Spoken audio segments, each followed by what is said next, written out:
एक तरफ है ना खुशी की लहर, जिन बंदों का सिलेक्शन हुआ है, फ्लाइट टिकट आ गई है, उनके अंदर काफी खुशी की लहर। जो मेरे भाई हैं, कम से कम भी साल भर हो गए, 7-8 महीने हो गए, कहीं ना कहीं से उन्होंने ब्याज पे पैसे उठा के एनएसडीसी में उन्होंने जमा करवा रखे हैं। सोचो ना, जो बंदे इतने टाइम से वहां पे वेट कर रहे हैं कि 8-8 महीने हो गए, उनका क्या हो रहा है? एनएसडीसी हमारे साथ धोखा तो नहीं कर रही?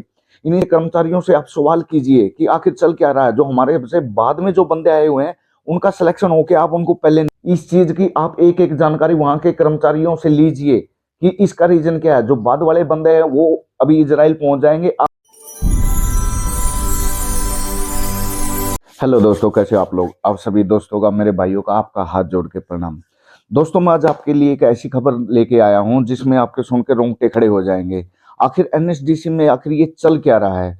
जहां पे एक तरफ है ना खुशी की लहर, जिन बंदों का सिलेक्शन हुआ है, फ्लाइट टिकट आ गई है, उनके अंदर काफी खुशी की लहर है। और दूसरी साइड देखा जाए तो जो बंदे कम से कम भी साल साल भर से हो गए उनका वेट करते हुए, वो फर्स्ट रैंक राउंड है, सेकंड राउंड है, बिल्कुल क्लियर कर चुके हैं, फिर भी उनका कुछ भी अता पता नहीं, उनका क्या होने वाला है, क्या नहीं हो रहा, कब उनकी फ्लाइट टिकट होगी, कब वो जाएंगे। दूसरे एंगल से देखे, जिन बंदों का भी 1-1.5 महीना हुआ है, अभी उनका सिलेक्शन होके उनकी फ्लाइट टिकट भी आ गई। आखिर इस एनएसडीसी के अंदर चल क्या रहा है दोस्तों? मैं आपको एक एक पॉइंट बताऊंगा, आप बने रहिए मेरे साथ। सबसे पहले मैं आपको बताता हूँ, जिन भाइयों का अभी सिलेक्शन हुआ, चलो उनको तो मैं कांग्रेचुलेशन बोलता हूँ, पर जो मेरे भाई हैं, कम से कम भी साल भर हो गए, 7-8 महीने हो गए, कहीं ना कहीं से उन्होंने ब्याज पे पैसे उठा के एनएसडीसी में उन्होंने जमा करवा रखे हैं, उनका ब्याज लग रहा है। वो सोचते हैं कि कब वहां पे जाएंगे, हम अच्छी इनकम करेंगे, तब अपने यहाँ भाई ये पैसे वापस दे देंगे। पैसे भरे हुए 7-7 8-8 महीने हो गए, उनका रिजल्ट तक का अभी तक कुछ भी पता नहीं है दोस्तों, कि उनका चल क्या रहा है। उनकी सारे इंटरव्यू हो गए, सब कुछ क्लियर करके वो आराम से बैठे हैं, तो पता नहीं एनएसडीसी अब क्या कर रही है। ये एक बहुत बड़ा सवाल है दोस्तों। जिन बंदों ने अभी क्लियर किया सब कुछ 1-1.5 महीने के अंदर, वो बंदे तो ये देखो इजराइल के लिए फ्लाइट के लिए वो रवाना होने वाले हैं, उनके लिए तो ये खुशखबरी है। पर उनका भी तो सोचो ना, जो बंदे इतने टाइम से वहां पे वेट कर रहे हैं कि 8-8 महीने हो गए, उनका क्या हो रहा है? कुछ भी नहीं हो रहा। बहुत ऐसे श्रमिक हैं जो मेरे भाई काफी नाराज चल रहे हैं इस प्रक्रिया से, और एनएसडीसी को ही घपलेबाजी की तरफ घसीट रहे हैं। उसके अंदर बोल रहे हैं कि काफी ऐसे कर्मचारी हैं जो पैसे लेकर हाँ, जो लड़के हैं उनको बाहर भेज रहे हैं, और जो पेंडिंग में है उनको अभी रोके हुए हैं। क्या ये दोस्तों ये सच्चाई है?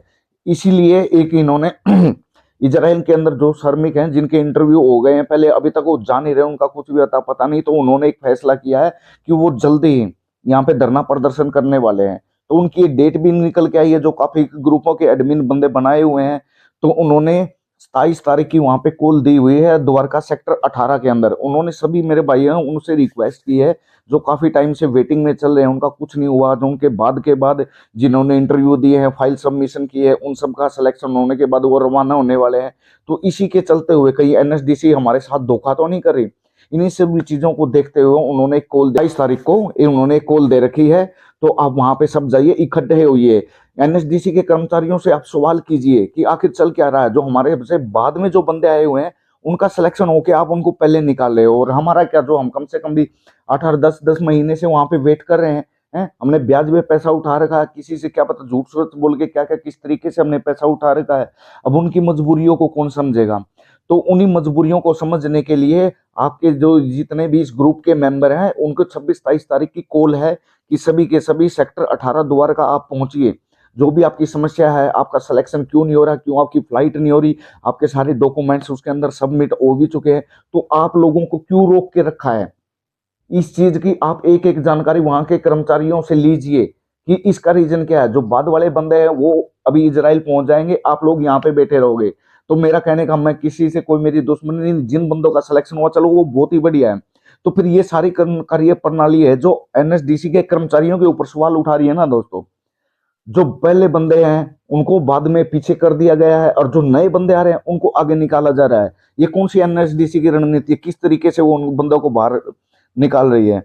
ये फर्क की राजनीति यहाँ पे देखने को मिल रही है दोस्तों, या फिर कोई पैसे का खेल चल रहा है? काफी ऐसे भाई हैं जिन्होंने आरोप लगाया है। इन चीजों का आपका सोल्यूशन वहां पे, जब आपकी जो धरना आप दे रहे हैं, तो इन चीजों का सोल्यूशन आपको वहीं पे मिलेगा। किसी को कमेंट करने या कुछ बोलने से कुछ नहीं होने वाला। अब मैं आपको बोल दूं कि मैं आपका सोल्यूशन करा दूं, किसी के पास कोई सोल्यूशन नहीं है। आपको वहां पे जाना पड़ेगा, सब दोस्तों को एक साथ मिलकर इकट्ठे होकर वहां पे एनएसडीसी में अपनी बात रखनी पड़ेगी कि आखिर ऐसा क्यों हो रहा है, क्यों उनके साथ ये डबल रणनीति खेली जा रही है। जो बाद में बंदे हैं उनको पहले किया हुआ है, पहले वालों को बाद में किया हुआ है। ये कुछ समझ से, मेरी तो समझ से दोस्तों बाहर आ रहा है। एनएसडीसी एक ट्रस्टेड संस्था है, इसको बनाया इसलिए गया है कि ताकि जो गरीब घर के फैमिली के मेंबर हैं उनको अच्छे तरीके से कम खर्चे में उनको बाहर भेजा जाए। फिर इस तरीके से अगर काम चलता रहा तो कहीं पता चले कि पैसे लेकर अगर काम चल रहा है तो क्या फायदा फिर एनएसडीसी से जाने का। बहुत सारे एजेंट बैठे हैं, उनके थ्रू आप कहीं भी जा सकते हो।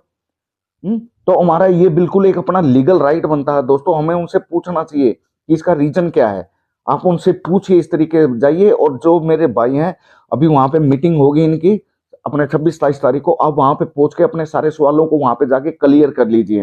हो सकता है आपका भी इनके साथ ये जल्दी जल्दी आपका सिलेक्शन हो जाए, या वहां से कोई सोल्यूशन निकलेगा या नहीं निकलेगा, उसकी रणनीति आगे के बारे में जो आपके ग्रुप एडमिन बने हुए हैं या आपने जो कोई भी प्रधान बना रखा, वो आगे की रणनीति बनाएंगे आखिर चल क्या रहा है इसके अंदर। ताकि कम से कम सरकार के कानों तक आवाज तो जानी चाहिए ना, उनको भी तो पता चलना चाहिए ना कि एनएसडीसी के अफसर कर क्या रहे हैं। आखिर जो बाद वाले बंदे उनको पहले निकाल रहे हैं, जो अभी 1-1.5 महीने के अंदर उनका सिलेक्शन हुआ था वो बंदे जा रहे हैं, और जो पहले वाले हैं वो अभी तक रुके हुए हैं। इसका रीजन क्या है?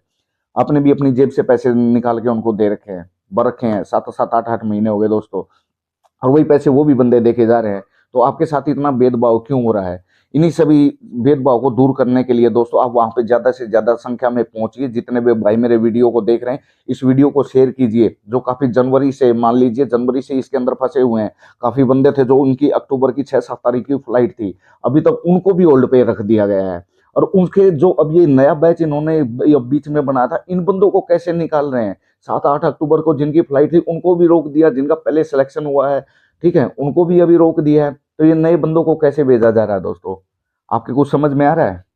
मेरे तो कुछ आ नहीं रहा, आप हमें बताइए कि क्या करें। और इस वीडियो को आप जल्दी से जल्दी हर बंदे तक, जो भी एनएसडीसी के द्वारा जिन्होंने इजराइल के लिए अप्लाई किया है, जिनके साथ ये धोखाधड़ी हो रही है दोस्तों, इस वीडियो को ज्यादा से ज्यादा शेयर कीजिए, उन दोस्तों तक पहुंचाइए। और सारा सारा एक संगठन मजबूत करके इस लड़ाई को लड़िए, ताकि आपको इंसाफ मिल सके और आप भी बाहर जाके जो आपका सपना है काम करने का, आप उसको जल्दी से जल्दी जाके दोस्तों पूरा कर सकें। तो ये जो मैं बातें बता रहा हूँ दोस्तों, ये आप लोग ही मुझे बता रहे हैं कि ऐसे हो रहा है, ऐसे हो रहा है। ये मेरी खुद की कही हुई बातें नहीं है, ये जो भी आप लोगों के साथ बन रहा है। अगर आपके साथ और भी कुछ घटना हो रही है तो आप मेरे को कमेंट करके आप बता सकते हैं, मैं उसके ऊपर वीडियो बनाऊंगा और आपकी आवाज बन के मैं आपके साथ खड़ा रहूंगा दोस्तों। अगर मेरे लिए आपके कुछ हेल्प चाहिए तो मैं आपकी हेल्प करने के लिए तैयार हूँ। तो दोस्तों इस वीडियो को ज्यादा ज्यादा तक शेयर कीजिए, हर बंदे तक पहुंचाइए जो भी एनएसडीसी के साथ जुड़ा हुआ है, या कर्मचारी जिन्होंने बाहर जाना है, जिनके सिलेक्शन का प्रोसेस अभी अटका हुआ है, ताकि सभी के सभी दोस्तों अवेयर हो जाएं, उनको पता चले कि हमारे साथ धोखा हो रहा है या क्या हो रहा है, ये सरकार की रणनीति है या क्या चल रहा है। या ये एनएसडीसी के अफसर ही सारी की सारी कार्रवाई कर रहे हैं। कम से कम सरकार तक ये आवाज तो जानी चाहिए ना, उनको भी तो पता चलना चाहिए ना एनएसडीसी के अंदर क्या चल रहा है। तो दोस्तों अब सभी के सभी मेरे दोस्त भाई हैं, जो भी हैं, अपने इकट्ठे हो जाइए। जितने भी आपके पास यार दोस्त हैं, जिनके नंबर है, जिन बंदों का वहां पे सिलेक्शन हुआ है, या जो भी आपके जान पहचान के रिलेटिव में जो इजराइल के लिए उन्होंने अप्लाई किया है, तो सारे के सारे दोस्तों इकट्ठे हो जाओ। इकट्ठे होने के बाद अपने वहां पे दिल्ली सेक्टर 18 के अंदर एनएसडीसी का ऑफिस है, आप वहां पे जाइए। Thank you.